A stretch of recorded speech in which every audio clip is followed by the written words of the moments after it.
দেখুন বন্ধুগণ, একটু পেঁয়াজ পোস্ত করব।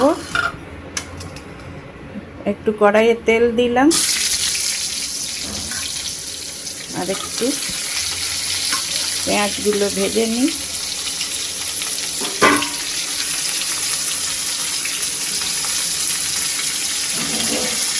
আজকে নিরামিষ, মানে মাছ মাংস খাই না আমরা, এই জন্য এইসব একটু ভাজাভুজি করতে হয়।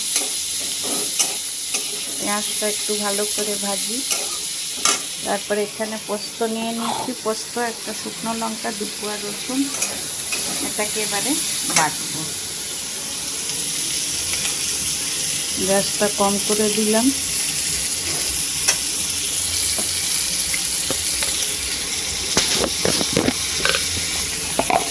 পেঁয়াজটা একটু নুন দিয়ে দেব, তাহলে পেঁয়াজটা নরম হয়ে যাবে।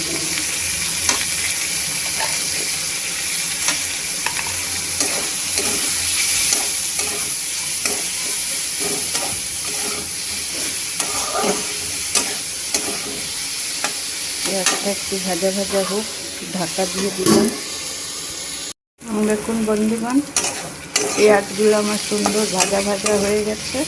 এবার আমি পোস্তটা দিয়ে দেব।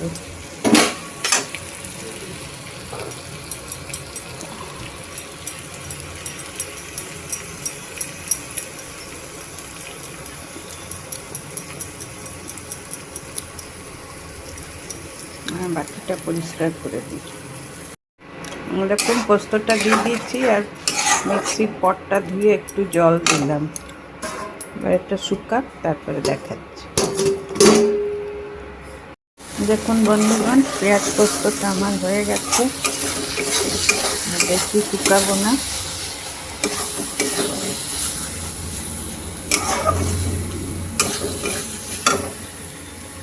এবার ঢাকা দিয়ে রেখে দেবো।